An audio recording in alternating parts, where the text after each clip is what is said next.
Welcome to Good Questions with Cameron Dole, your dose of laughter, music, odd world news, and real talk like we always share. I am your host, Cameron Dole. I'm excited to share episode 9, season 5 with you, as today we've got an amazing lineup. Country singer-songwriter Dallas Remington dishes on her new single Life in Podunk, and comedian Donnell Rawlings gives us the scoop on his Black and Mild tour. So sit back, relax, and let's dive in. And don't forget to subscribe, comment, and share. Well, we're going to start things off as a fascinating stat that you may not have known. 46% of Americans are on the lookout for fun shapes of pasta to try. And 54% say that their interest in new pasta shapes increases depending on the season. And for those people, there's great news. The pasta company Barilla has announced that they have an exciting new product coming this holiday season. Pasta shaped like snowflakes. There will be 3 shapes in each box. So unlike actual snowflakes, each piece will not be unique, which seems like a missed opportunity. Now, the boxes of snowflake pasta will only be available for a limited time beginning next month exclusively at Walmart. Barilla says, quote, "We hope that it inspires moments of togetherness, helping to create new memories with loved ones, which I think is unlikely." All right, guys, promised you another guest on the show, and it's always great to have friends back on the show, and this one of our good ones. It's been a minute since we last caught up. Our good friend Dallas Remington on with us, and first off, Dallas, always great to visit with you, my friend. Oh my gosh, it's so good to hear from you. It's been way too long. It seems like every time I would go into Nashville, of course I'm always there for CMA Fest, but I don't know how many times we would catch up in passing unscheduled visits. It's always good catching up with you. I know. This year's been weird because I haven't been in Nashville either, so I'm like, I'm just seeing everybody now. Now tell us the music scene for you. I know life's changed a little bit. You've made your way down playing in Key West, and I know you've been doing a lot of songwriting, a lot of live playing. Just almost every day you're out and about playing. And what has that done for your music and for your personal writing as well? So I'm in West Florida now, and I play 5 to 10 shows a week. So I'm playing. It's really been an amazing experience for me because, I've always loved music, and music has always been my first love. But this has really helped me fall back in love with music and really helped me find my sound that I want to do going forward. And it's, really helped build the confidence because if you can play in a bar till 2 a.m. to who knows what, you can play through anything, right? So it's been just an amazing experience because I never fell completely out of love with music, but I just needed, a minute, because I've been doing this since I was 10 years old, full time. And so it's 14 years straight now of just doing music. And so it's been an amazing, just breather for me to just realize why I fell in love with music to begin with.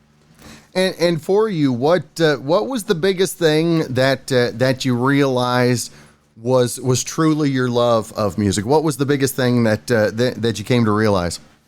Well, obviously, I love the writing aspect of it. I love writing the lyrics, but music it gives me a sense of peace that I just feel like nothing else really helps me find. When I'm playing guitar and singing, there's nothing else on the planet. It's just me and my guitar.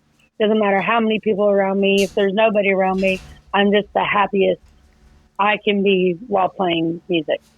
And that's what it's really helped me, find is the happiness and just that, I guess, peace is what you would call it. I don't know how to explain it. Now, has it made the latest releases for you? Has it made those even more special for you? Yes. So as a lot of people know, back in 2022, I released 13 singles in the course of 12 months. We would write a song, record it, and release it within 2 weeks. And that was so hectic. That was just it was a lot. At the end of the year, I said, I don't know if I ever want to record again. So then I decided last year to record one single, and that's the one we have coming out now, Life in Podunk. But this has helped me realize that take the time, find the songs that you want to release out to the world, and just take your time with it. There's no rush. Make it the best it can be and be as happy as you can with it. So that's really what, everybody talks about island life. Well, it's kind of how I've had to look at my whole life now. It's like, okay, things are going to happen. You're going to go through stuff, but just calm down and we'll get there, And you talk about being part of the island life. How has island life kind of brought you, maybe transformed your country vision? Yeah, so obviously still doing country music. We'll always do country music because that's all I love. That's my home is country music. But it's helped me see that there are people, which obviously being in Nashville taught me that people around the world love music, love country music.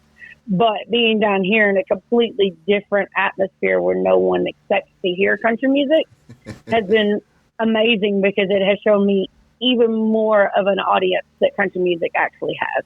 So your previous release, Gone with the Wind, Dallas, tell our listeners a little bit what it was like getting the feedback after, like you said, you kind of changed up the game for yourself. So Gone with the Wind was a very, very personal release for me, and it's about my hometown. I'm from a little town in Western Kentucky originally, and back in 2021, a record-breaking tornado came through and destroyed 90% of the town. Like, it's just, most of it's gone. And maybe not 90%, but a lot of it, and we had never lived through a tornado of that magnitude before and going through that. So I sat down with my friends Cindy and Travis and wanted to write a song for my hometown and just explaining to the people who aren't from there what we were going to be going through for the years going forward. It's not like life goes back to normal the next day. It's still not normal, especially with me not living there anymore. Every time I go home, I still cry when I drive through what used to be our downtown because there's no downtown anymore, So releasing that song that was so personal to me after coming off this marathon of releases back in 22, it was amazing to see, the people from my hometown sharing the song and, being a part of that and helping them heal hopefully a little more through the song. But then seeing the people from around the world that are like, oh my gosh, yeah, we heard about that. We've been praying for your hometown and we've been praying for everyone going through this. That was an amazing thing to me because it just shows how music can connect us all. I remember when the tornado went through, I shared something and I had people from Germany and, England and all over the place and Australia messaging me going, oh my gosh, we heard about this on the news. We were afraid that's where you were from. Are you okay? Are you checking? Like, do we need to send stuff? There was people from around the world reaching out to me and reaching out to people from my hometown just trying to help. And I hope the song helped, bring a little more light on the situation, like, show more people what we were going through. Mm-hmm. And it was just an amazing experience to me to see how a song can help connect people from, all around the world through tragedy and help people heal. And Dallas, how many times did you just have to pinch yourself to realize that you've got the following like you've got around the world? I mean, how crazy is that to think about as well? It is crazy. Some of my biggest fans, they're from England, and we met when I was 13, and I was actually messaging her last night. The fact that, this little small town girl from Kentucky that, I've traveled, but I haven't traveled everywhere. But the fact that on a daily basis, I get to talk to people from around the world that are fans of my music, no matter what background they grew up with, it's an amazing, it's like hard to put words to it. It's really just an amazing experience just to see, like I said, how music can connect people, and the fact that my music has gotten around the world and I do have fans from all over the place is something I'll forever be grateful for. And of course the new release, Life in Podunk. This one a little bit of a change up for you, right? Yeah, just a little bit. Once again, kind of inspired by, my hometown, not mine specifically, but, just the whole small town living. And, we're all ultimately faced with those decisions of what are we going to do with our life? Where are we going to go? What's going to happen? And then everybody's always throwing some curveballs, and that's what the song's about.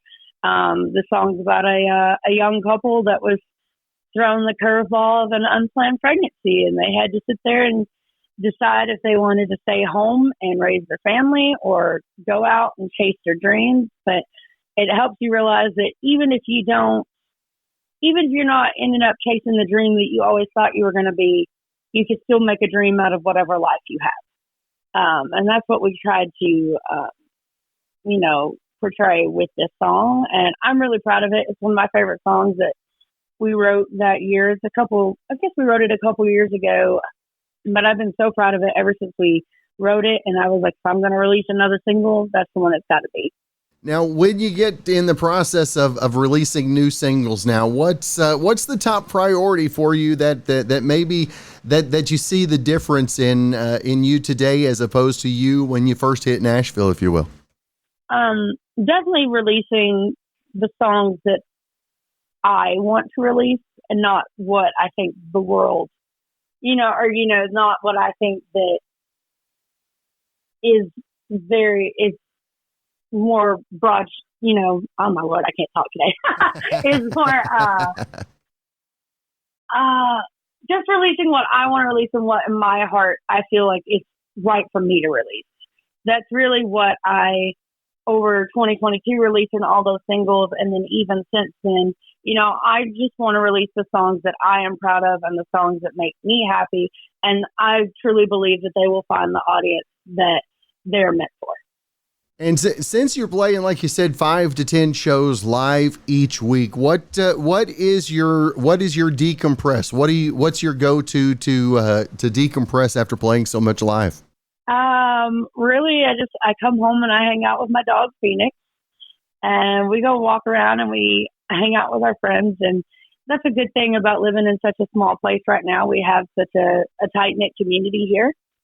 So, either I'll just come home and chill out with Phoenix, or we'll go see our friends and just, relax. But I still love coming home and just picking up my guitar and playing at home.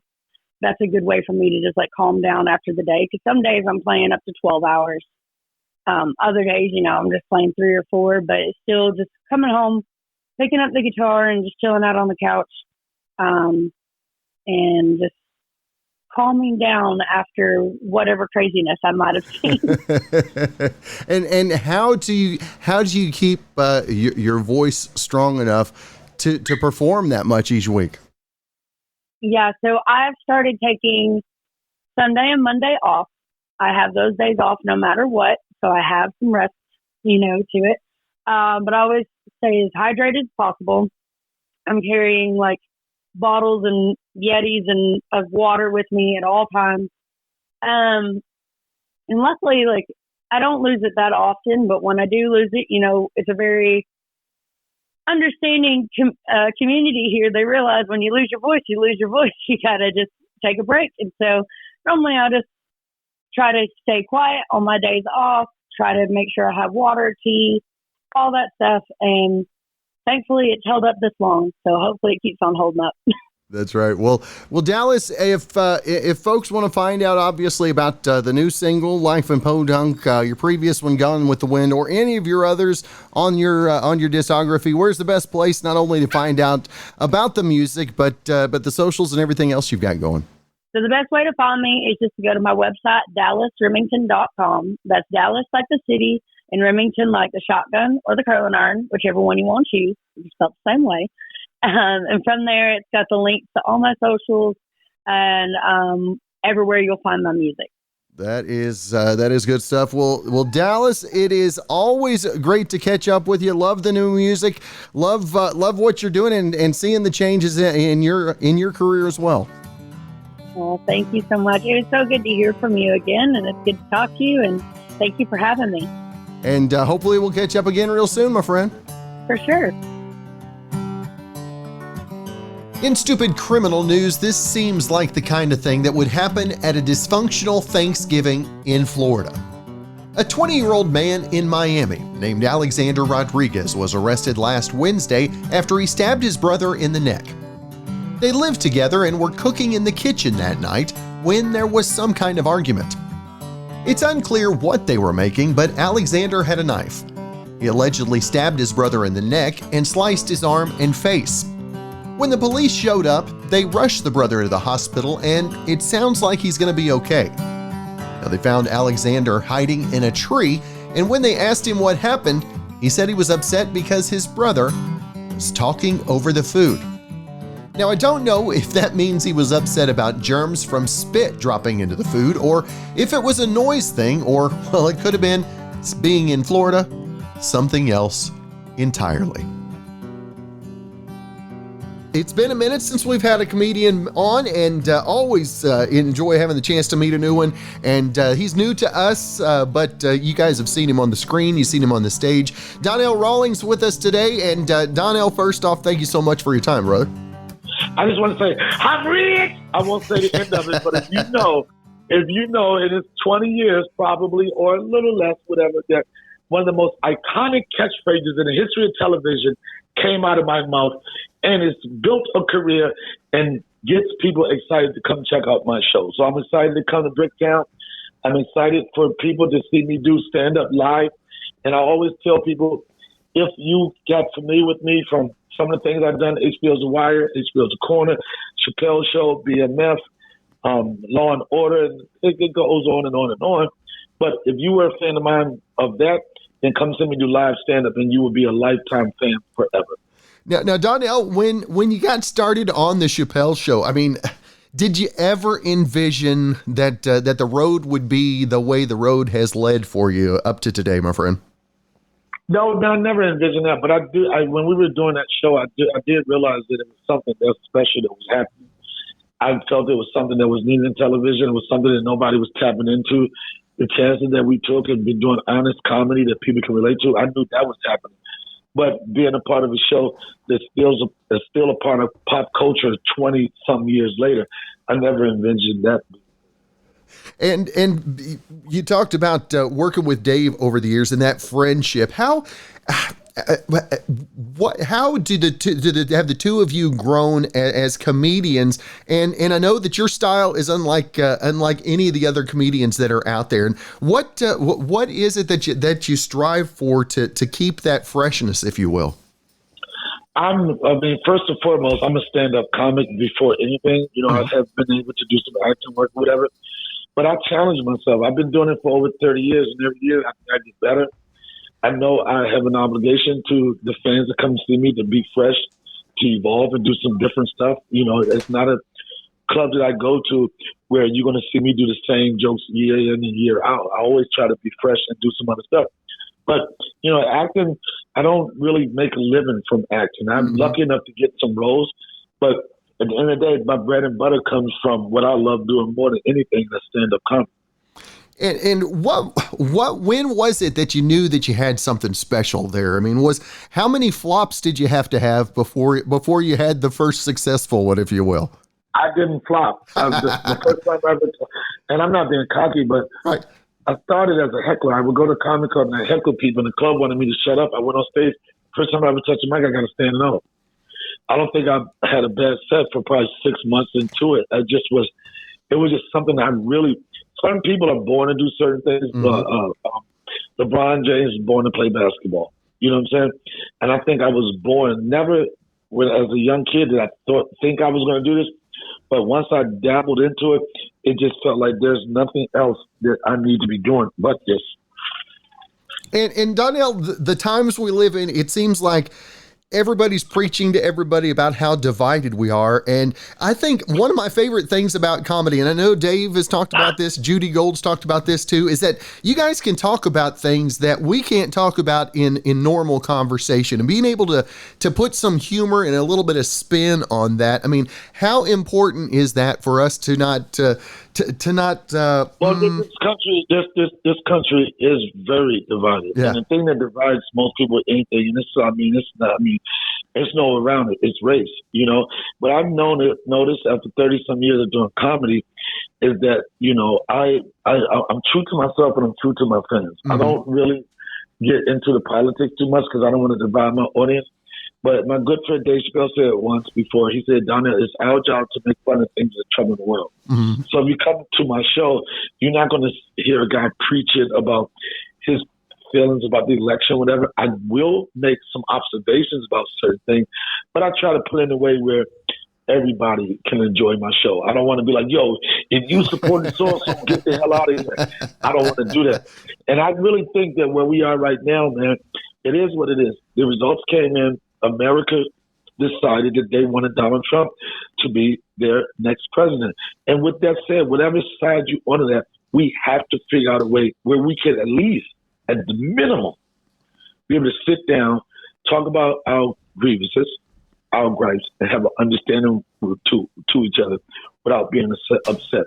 At some point in life, you have to remove your emotions from stuff, and you have to be able to communicate with people. And I think I do a good job with that when people come to my show. That's right. Now, Donnell, going to be at the Bricktown coming up Friday, Saturday, and Sunday. And how hard is it for you as you travel around? Is there a set thing that you do before you go on each time? Do you avoid people? Do you want somebody to make you mad? What's the go-to for you? It's so funny that you nailed both things, bro. Like, I don't like too many people around me. And my friends always tell me they like when I'm mad, because when I'm mad, that's so crazy you asked that question. Because I remember one time, it was some years ago, and I was having an issue with the mother of my child. I don't want to say baby mama. I don't want to stereotype, but the mother of my child. And I was walking up and down this alley furious, going crazy, screaming at the top of my lungs. And my uncle was with me, and he was like, you got to get yourself together, ready for a show. I went on stage right after that, and I had one of the most explosive sets. He was like, I think you need to argue with her every time you go on stage. So do you have somebody just start stuff with you now? Is that what you go to? No, I don't do that, but I do, like, if I'm upset at something, then it makes me feel like I have something to prove. When I have something to prove, it brings me to the top of my game. I don't want to be mad. But if it's something I'm dealing with, that I can take that energy, and I'm not going to get mad, but take that energy of proving something, it's always going to be one of my best shows. And Donnell, along those lines as well, that's kind of one of those things that always motivated me was not so much whenever people patted me on the back, but when somebody told me I couldn't do something, and to be able to prove people wrong for you. I mean, how cool is that? It was cool. Like, even my dad used to give me advice, which I didn't really understand a lot of it. And so I said, I don't think you like my stand-up. He said, no, son, he said, everybody can tell you all the right things you're doing, but who's going to tell you the things that might not be right that can make you better? And I took that and I used that in my life. That's right. That is right. Now, as you go through the tour, how do you keep it fresh each and every set that you go up? I mean, is there a special way that you keep it fresh and not be mundane, if you will, with the lines? No, I mean, just because I really love this, and it's how I pay bills. So, like, you got some comics that you see year in, year out, they're doing the same stuff. I call them money grab guys. Right. But I just know that I'm like, if I want to be able to do this as long as I can and put my name on the market, people come out, I gotta be on the edge. I gotta be first. I gotta give in to my art. You know, like, it's very important for me. Every time, I've been doing this for 30 plus years, and I've never went on stage and not leave everything on stage. Sometimes it's not what I wanted it to be, but my intention is always to go up there and just blow the room up. Yeah. Now, has there ever been a night where you thought you laid a dud and folks come up to you and are like, man, you just blew it out the park? I mean, have there ever been any of those nights where you just felt like you were maybe a bit off, but it came across better than you ever expected? I've had a lot of shows like that, and people are like, what's wrong with you? They're like, you were great. I was like, I have to connect in a certain way, and I know certain things I'm going to do, it's going to get a laugh. But if for some, and I've had shows where I don't feel like I was connected, even though I got the job done. I don't feel good about those shows, but at the end of the day, I get the job done. But I like it. When I feel good and I'm having a good time, it's always going to give me make me have my best performance. That's right. And again, coming up this weekend, and Donnell, I want to make sure and let our viewers, let our listeners know where they can find more information about the Black and Mild Tour. Of course, coming up, Bricktown Comedy Club this Friday through Sunday. Go to DonnellRawlings.com. Also, I have a podcast, The Donnell Rawlings Show. If you go to YouTube, subscribe to The Donnell Rawlings Show on DonnellRawlings.com. You get all my dates, and you can stay up to speed on things that I'm into. All right. Again, DonnellRawlings.com. Check him out on all of the socials. And Donnell, you got a new follower on all of your socials and your YouTube as well.